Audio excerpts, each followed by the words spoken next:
Good morning, everybody. We have two interwatch items to talk about today. Both are robberies, but first we're going to have Lieutenant James Espinoza to come up and talk about the accessible parking program. Lieutenant?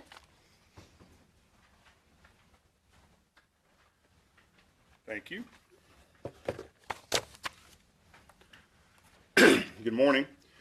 I would like to introduce some following people here.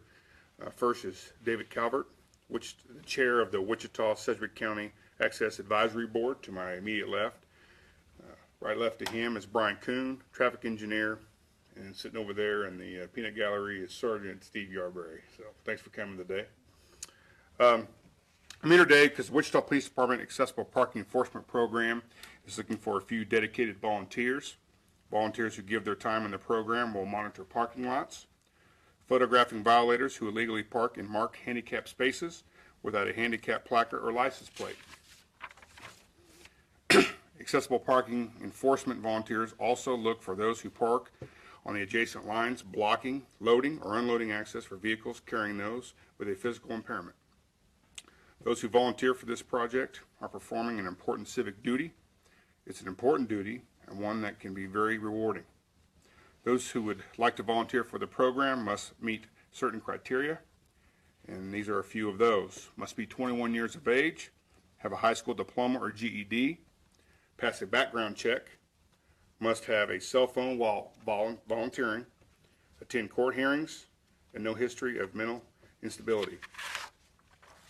Anyone who would like to volunteer to be a part of the Accessible Parking Enforcement Program should go to the Wichita Police Department webpage at www.wichitapolice.com.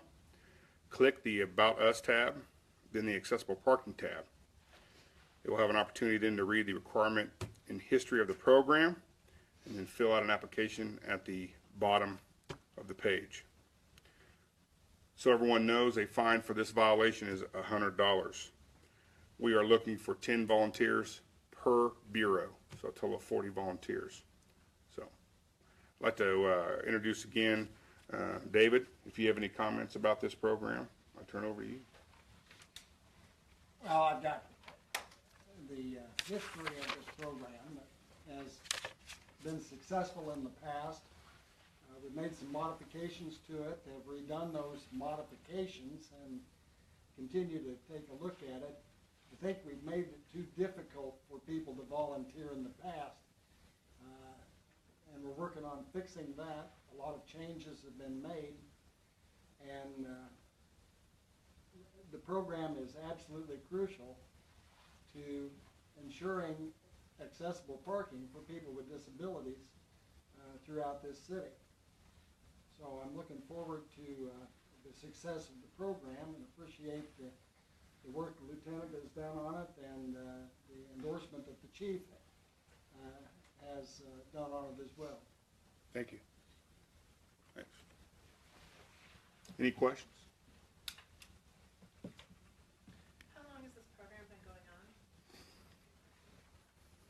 The first accessible parking program was called Snap It, and it goes back to the 1990s. That was dissolved. A new program was put in place in 2004 with probably too many requirements, and then that program just kind of died off until the new one was instituted just now. How long does the approval to be approved for this program, how long does that process take? Well, what we will do, we'll start hopefully receiving some applications today, and we have a sergeant assigned in each bureau.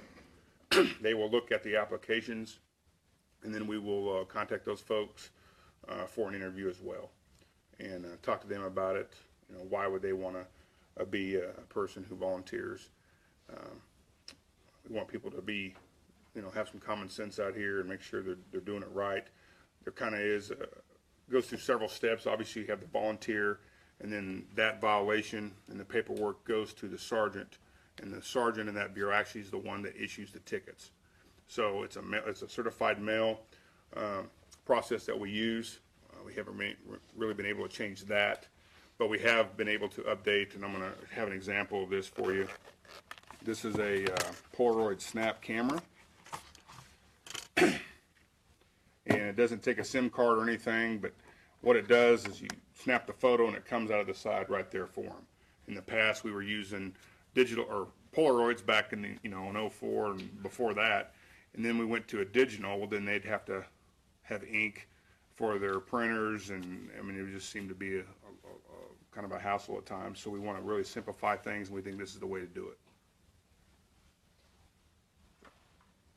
I look forward in the next couple months of coming back and telling you what kind of our numbers are, so we can put it out of what's going on. We hope also to decrease those numbers and make sure people are obeying the law, and then we don't have to write as many tickets. But we're going to have some people out here that are making sure people are doing what they're supposed to do.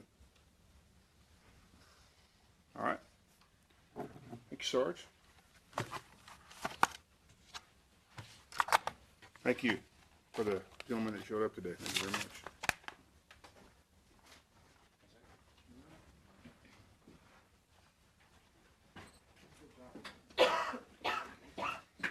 Thanks, guys. I appreciate you coming. Thanks, LT. Okay, like I said in the beginning, we have 2 robberies to talk about today. First one is going to be under case number 17C006866. 17C0068. Start one more time. Sorry. 17C006866. Robbery in the 4600 block of South Broadway. This occurred on January 30th at approximately 8:30 p.m.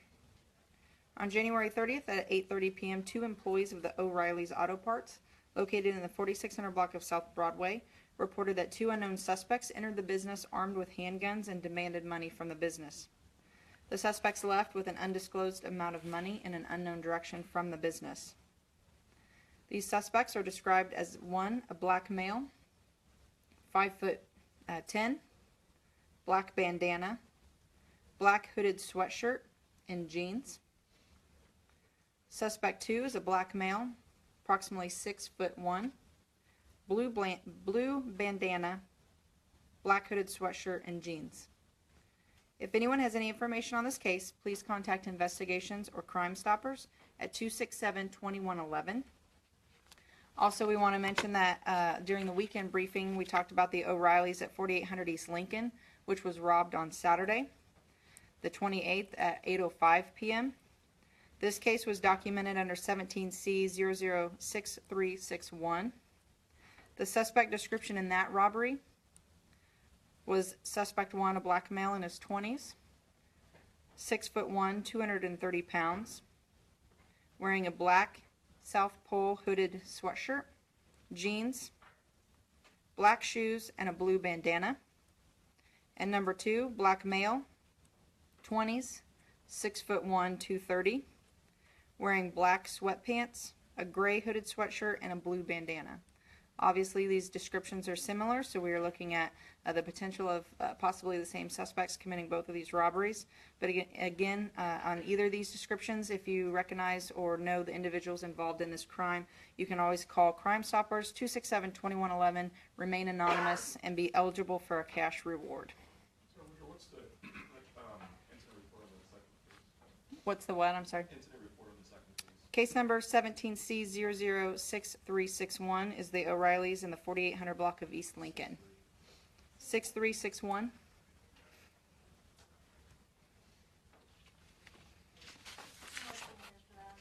No, that's okay. 4800 East Lincoln was the one on Saturday, and then 4600 South Broadway was the one that occurred last night.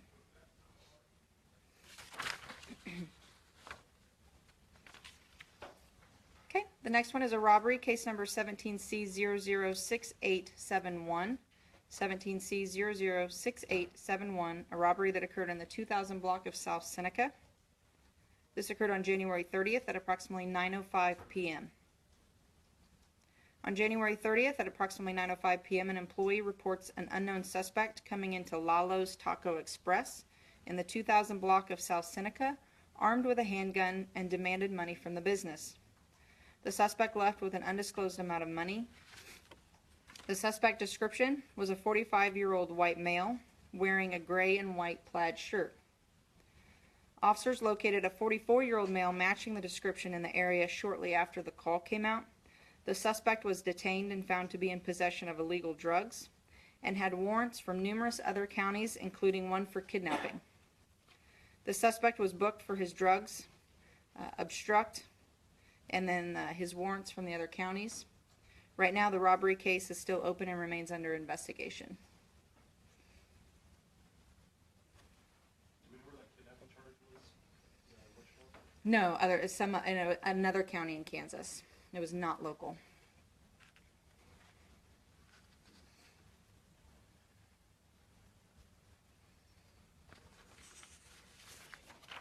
Okay. And then I'll just end. I encourage everybody, if you want to volunteer for the program that Lieutenant Espinoza spoke about today, get on our website and click on the tab and fill out the application, and be a good chance to volunteer and do something for the community. So that's all I have today. Thank you for your time. Have a great day.